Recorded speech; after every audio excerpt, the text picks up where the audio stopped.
Hi, I'm Dustin Abbott, and I'm here today to give you my definitive review of the new Canon RF 14-35mm F4L IS USM lens. This is a full-frame wide-angle zoom designed for Canon's EOS R system. In this case, I've done a review on the 45-megapixel EOS R5. When I reviewed, I think it's been back about 7 years ago, that I reviewed the EF 16-35mm F4L IS, and it was a lens that really hit a sweet spot for a lot of Canon photographers. The addition of an image stabilizer into the formula helped to make the fact that it had only an f4 aperture, helped to make it more effective in more situations. It also was just really good. It was much sharper than what we had been seeing from Canon's wide-angle zooms, including into the corners, which was somewhat of a rarity at that point. And it was reasonably sized, reasonably priced at $1,199 US. And so I think for many photographers who, were biased more towards landscapes, less towards maybe shooting weddings, it was a lens that many people added to their kit. So it has been highly anticipated to have an RF mount equivalent. That lens has arrived, and while Canon has added some additional features, most notably the ability to go as wide as 14 millimeters, those we'll see in our image quality section, you can add a little bit of an asterisk to that, and we'll see why then. But it also has some other features. It has an even better image stabilizer. They've managed to make it a little bit smaller and lighter in many dimensions. And beyond that, it also has a higher level of magnification. A lot of good things as a part of it. But unfortunately, something has grown, and that's the price. And I've definitely heard some rumblings from you as the audience already, just anecdotally, at the price point that is coming to market at $1,700 US. $500 more than the EF counterpart. So you're definitely paying a premium, like seems to be a trend with many of the RF mount lenses. Today, however, we're going to break down in some detail both strengths and weaknesses of this lens. It's a little bit more of an exotic lens than what the 16-35 f4L IS was. That lens, there was very little to criticize, so I said in some ways it was almost boring, because while it was very competent in everything that it did, it really wasn't particularly dynamic as a lens. This is a more dynamic lens, and it has some huge strengths to it. But Canon's engineers took more risk in this design, and it does show up in a few areas that we will highlight. First of all, however, a word from our sponsor. Today's episode is brought to you by Phantom Wallet, the minimalist, modern wallet that sets you free from a bulky traditional wallet while also making it easy to access your cards and money when you need them, thanks to their unique fanning mechanism. Visit phantomwallet.com to check out their unique sizes, styles, and finishes that span from aluminum to wood to carbon fiber. You can even customize your wallet with new accessories like a money clip, cash holder, ID display, and even the Chipolo tracking integration if you're the kind of person who loses their wallet. Use code DUSTIN15 for 15% off when you're ready to check out. So let's start by taking a look up close at this lens and breaking down some of the physical details, and we'll dive in and take a closer look. Overall, RF lenses have a little bit of a chunky feel to them, and so I was actually surprised to find out that this lens was a little bit smaller and lighter than the EF version. They are built a little bit differently. As noted, the RF lens is a little bit larger in diameter. It's about 84 millimeters versus about 82.5 millimeters for the EF version, but it is a significantly shorter lens in its overall length. I'll pop off the lens hood so you can see its actual length here. And so this lens is right under 100 centimeters versus nearly 113 centimeters for the EF version, and thus it's lighter, 544 grams versus 615 grams. And if you're interested, the 15 to 35 millimeter f2.8 is actually nearly 127 millimeters in length, so about 27 millimeters longer, and it weighs in at 840 grams, so nearly 300 grams heavier. And so if you're wanting to travel small and light and have a great zoom range, obviously this lens is going to be really attractive. Let's talk about that lens hood for a moment. Like most other wide-angle zooms, by necessity, it is a really narrow lens hood. So the truth of the matter is that in many situations, you're not actually doing a lot of shading here. It's more really probably for bump protection than anything. You might get a little bit of mild shading, but they can't make this too deep because at wide angles, it would cause mechanical vignette, which, as we're going to see, is always already a little bit of a problem. There is a release button on there. It's, you know, plastic, it's ribbed inside, you know, pretty standard fare. Now, one thing that I don't love in terms of the design, the zoom ring moves nice and smooth, but it's kind of a rocker effect to where the fully retracted position is actually in the middle of the zoom range, about 22 to 26 millimeters, and it actually zooms out, gains about a centimeter in length, so not a lot, but at either the 35 or the 14 millimeter position, it's actually extended somewhat. And so for those of us that are accustomed to just kind of retracting fully at the, you know, the wide angle, it doesn't work that way. This ring has kind of the bevel in it, and so it's easy to find by feel. The one that's a little bit hard to find is the manual focus ring. There's nothing to really make it stand out, and it's very, very close to the zoom ring. And also, if you're wearing gloves, pretty much forget being able to find that by feel. The control ring up front is easier because it has a unique texture to it, and there's a little bit more separation between the manual focus ring and the control ring. This is clicked all the way around. You can have it declicked for a price, and obviously, like all other RF lenses, you can program different functionality into that depending on what your preference is. A major achievement here is that up front we have a standard 77 millimeter filter thread, which makes this pretty rare among lenses that go to 14 millimeters on full frame, that it actually allows you to use traditional filters. That's a pretty huge achievement by Canon on that front. Inside, we have got some really good stuff. There is a thorough weather sealing package here, nice thick gasket at the lens mount, flooring coating on the front, and about 10 or 11 other seal points throughout the lens. It has an advanced pro grade build that befits an L class lens here. On the left side of the barrel, there are a couple of switches, AF/MF switch, and an on and off for the stabilizer. Nothing too, fancy there. However, this on the stabilizer, it is supposed to be an intelligent stabilizer, so it does detect if you're panning and it turns off the axis accordingly. Now, the stabilizer itself is a really effective one. It's rated at 5.5 stops, but if you're using it in conjunction with the IBIS on something like the R5, they're saying 7 to 7.5 stops. That's outside of what I'm able to personally achieve, but I was able to see 5 stops, which for me is a really great performance. It's enough to tell me that this is going to be a really effective stabilizer for both, hand-holding stills in, low light conditions, but also for video use. Though, as you can see from this footage, that, it's still not quite as smooth as moving on a gimbal, but for static shots, it'll just lock you in and hold you pretty much perfectly. There are 9 rounded aperture blades inside. It does a good job of keeping a circular shape, though less of a big deal with a wide-angle lens that starts with a maximum aperture of f4.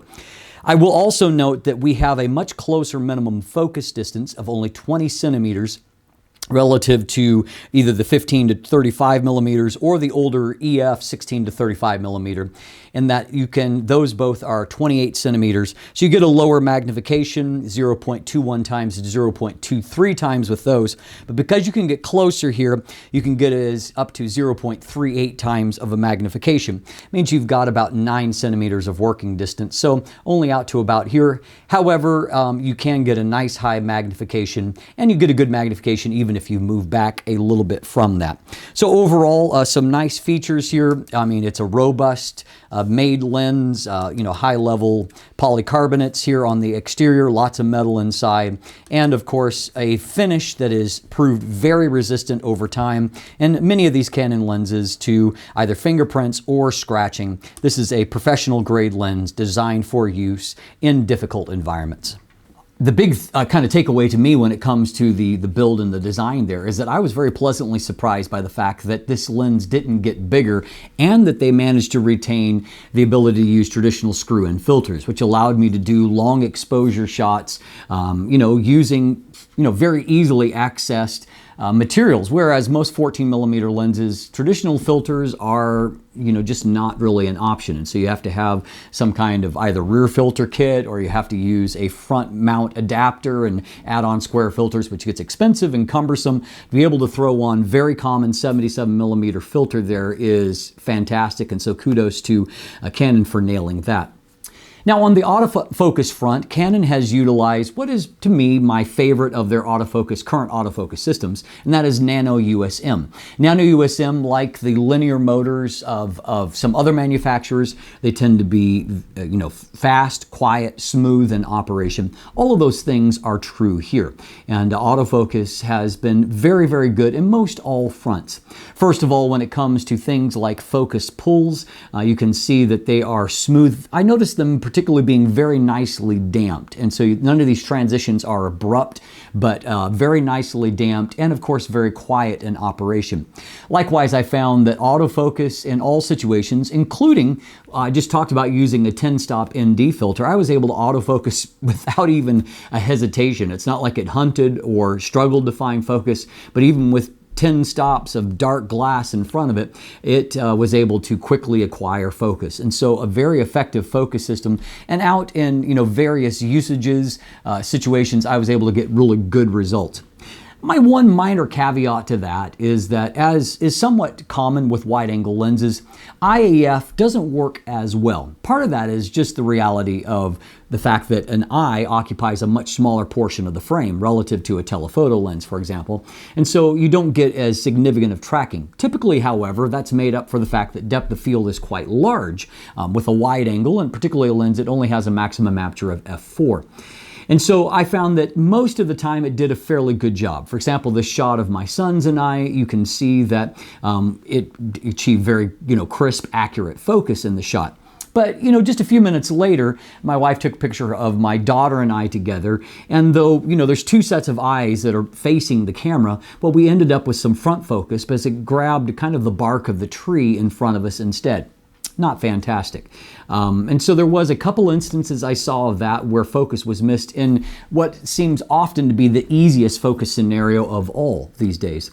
I did note in this shot of Bella, our dog, however, that the animal IAF did a great job of locking onto her eye and giving me very crisply focused results. So overall, I actually have very few complaints. Autofocus was great. It just does a great job, period. But there was that little bit of a quirk with IAF where it just didn't work as... I was just kind of surprised to see some misfocus results under those kinds of conditions. But for the more typical things you're going to use this lens for, it obviously did a fabulous job, whether I was focusing up close and doing a little bit more shallow depth of field, or if I was focusing at smaller apertures and wanted a deep depth of field in my shots, whether I was shooting into something backlit, it really didn't matter. It just did the job. And so kudos to Canon for nailing that. So let's talk about the image quality. And as I noted, this is a lens where they took a few more risk in its design. And so that shows up in both some positive and some negative ways. Let's dive in and take a closer look. So as we dive into the image quality breakdown, the first thing I do want to highlight, which is not so much a lens-specific issue, it is a Canon R5 issue, and that is that when it comes at least to my chart test, I always get this kind of terrible white balance just as a byproduct of this. And it's weird because I don't get it on any other camera. So I always have to do a custom white balance to get this kind of end result. So we'll focus on that. So the interesting thing here is that when I framed this in the viewfinder of the camera, I was framing this with it touching all four corners, as I try to do when I set up this test. As you can see, that is not at all the result I got back in RAW, where there is yet no standard profile here. And so what you can see is a fairly massive amount of barrel distortion that I have here, and also a very significant amount of vignette. More on that in just a moment.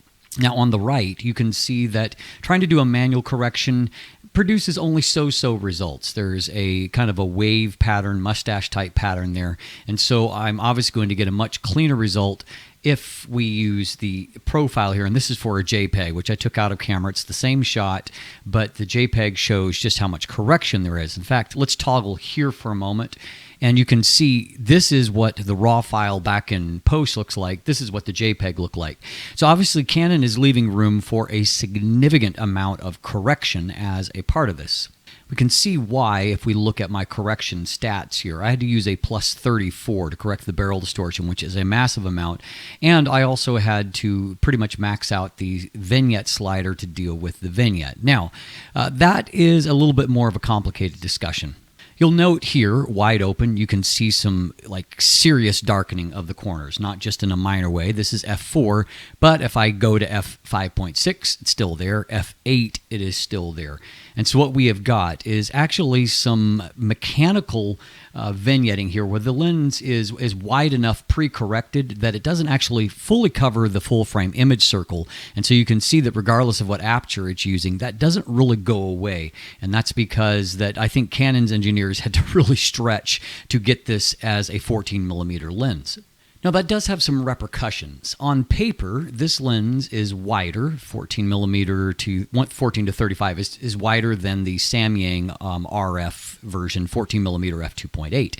And so as you can see looking at here, that's true. It's basically the same framing on the left side, but you can see that it's wider here on the right side. But you can see that tremendous amount of barrel distortion, which far exceeds what you see on the Samyang, but you can also see down here that mechanical vignette, which means if you go to the JPEGs and you correct them, you can see that now the Canon lens actually isn't as wide. They're just about the same on the right side, but you can see here that all of these bricks that are showing up in the image are not showing up on the Canon image at all. Also up here, you can see that this line is much higher here, so on and so forth. You can see that you lose a lot of the image after you correct for these aberrations. So that's unfortunate, obviously, but as we move on throughout the zoom range, all of that goes away.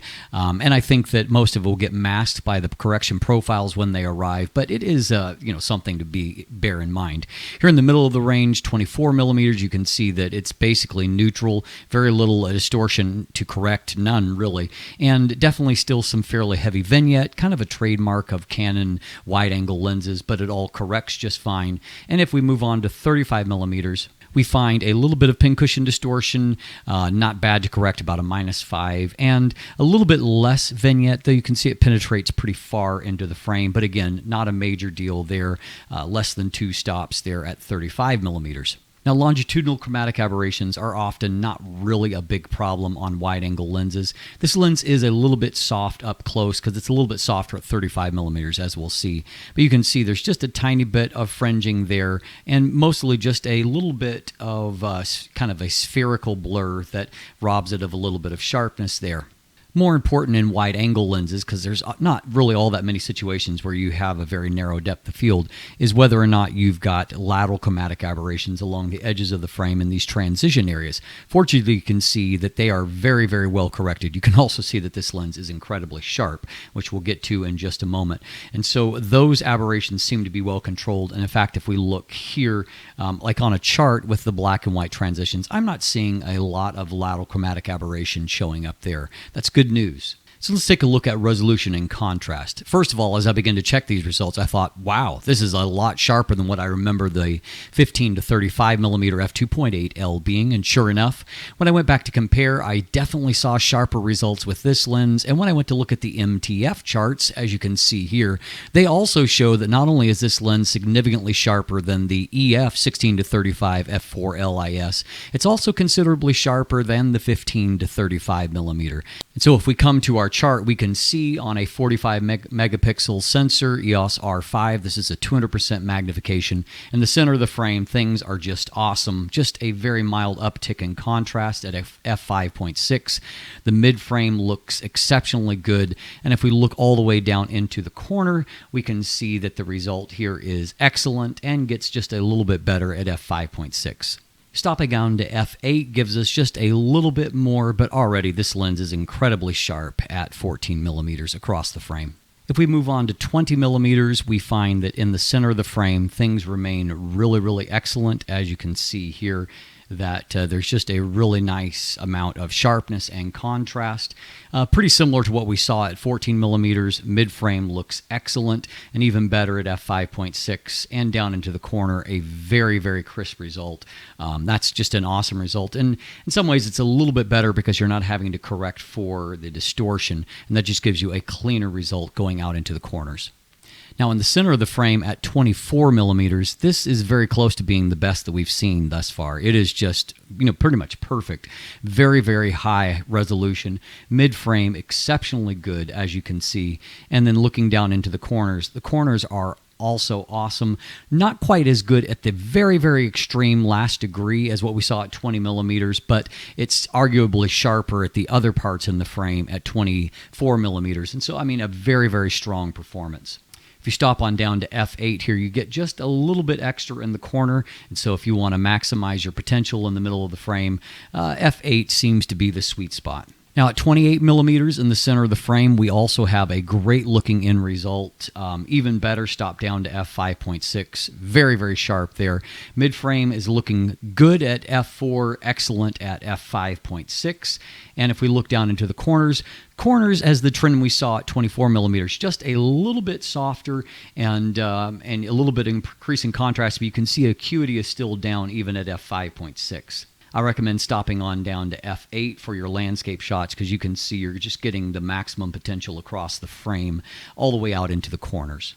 So as noted in our introduction, there's definitely a contrast drop-off in the center of the frame at f4. You can just see some haze on the textures that we've certainly never seen to this point.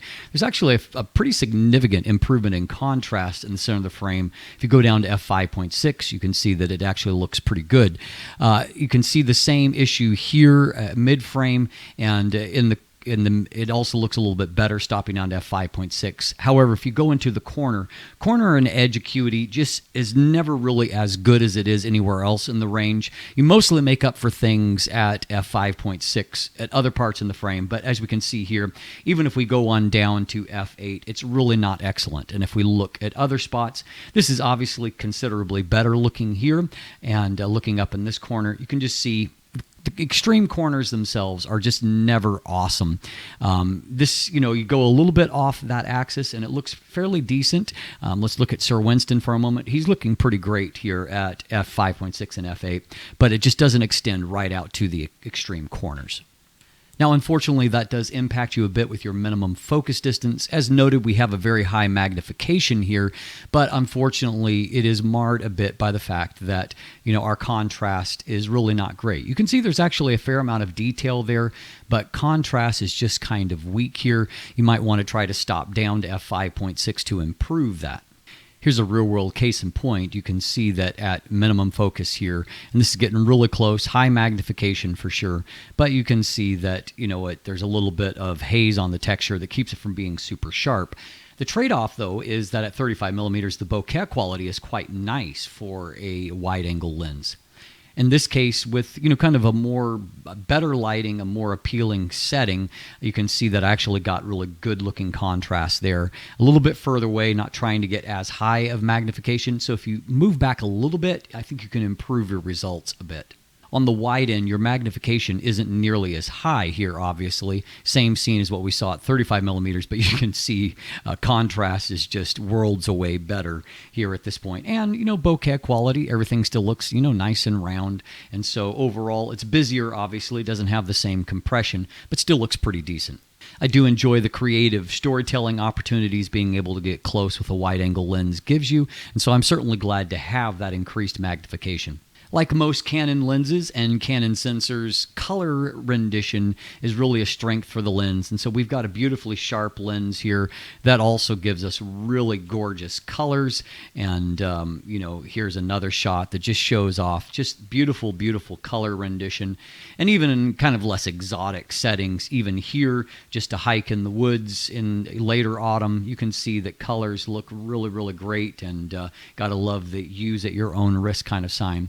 You look ahead, though, to the plane of focus, you can see just how incredibly sharp this lens is. Here's another autumn scene that just shows a lot of rich color and, of course, great detail throughout the frame. This definitely is a great landscape lens. The fact that you can use traditional screw-in filters, of course, makes getting long exposures that much easier. And because the lens is so incredibly sharp, as you can see, even if you do long exposures, this is a 10-stop ND filter to get this, river that's rushing along to slow down. You can see that detail still really holds up just fantastically. I had good results when it came to flare resistance, tiny bit of ghosting artifact here, but you can also see that the sunburst effect is pretty nice. And again, here you can see, this is a kind of scene where there's a lot of potential for flare, very directional, very bright, low sun, but you can see that it's handled it really well. Good coatings on the lens.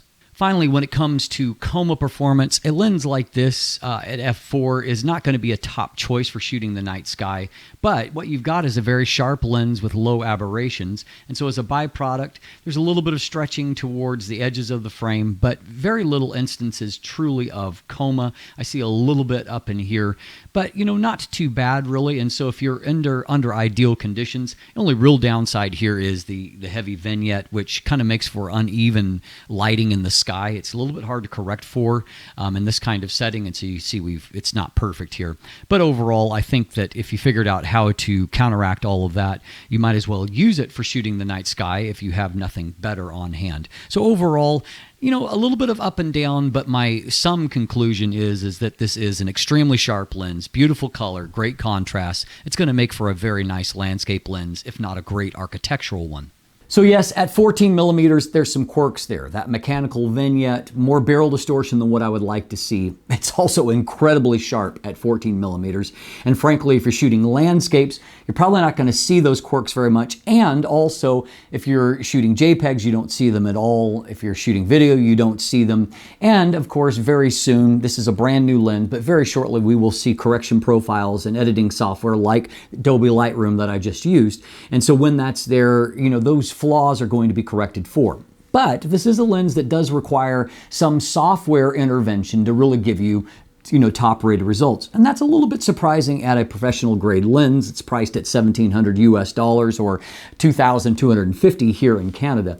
And so, I was a little bit disappointed by that, but I also realized that it was that kind of shortcut that enabled them to go as wide as 14 millimeters, even if maybe you don't get 100% of 14 millimeters after things are corrected. It's still a very wide lens, and thus it gives you more potential kinds of shots you can get, more environments you can use it in, and there's a reason why we really haven't seen this big of a zoom range in a professional grade, full frame wide angle zoom before. And so impressive that Canon pulled it off and did a good job overall, I would say, in the image quality performance, managing to give us a lens that's really sharper probably than any wide angle zoom that we've seen from Canon before. So that makes it a pretty top-notch option if you're a landscape shooter, maybe a little less desirable if your object is real estate or architectural photography because of that more extreme distortion on the wider end. So at the end of the day, I think that unfortunately this is a lens that's a little bit less accessible to photographers, not because of its performance, but because of its price. Part of the reason why the 16-35 F4L IS ended up in so many photographers' kits is that while it isn't cheap, it was relatively affordable, and so it was more accessible by more photographers. You move up towards $1,700 and obviously that's less the case, though I will point out that comparatively the 15-35mm f2.8 runs a much steeper $2,400. So no matter how you slice it, you're going to have to open up your wallet if you want a professional grade wide angle zoom on your fancy Canon RF mount camera. And if you can look past the bit of flaws that I've pointed out, this is a lens that does a lot of things really, really well. And so certainly comes with a recommendation from me. I'm Dustin Abbott, and if you look in the description down below, you can find linkage to Craig and I's new channel, which I encourage you to check out and subscribe. There's content there that you don't find here. So go and check that out. There's also linkage there to follow Craig or I on social media. There's linkage to my full text review, to an image gallery if you want to see more photos, buying links if you would like to purchase one there, and using my links does help to support this channel, for which I really appreciate those of you who use them. You can also sign up for my newsletter. You can become a patron and buy merchandise. And of course, if you haven't already, please click that subscribe button right here on YouTube. Thanks for watching. Have a great day and let the light in.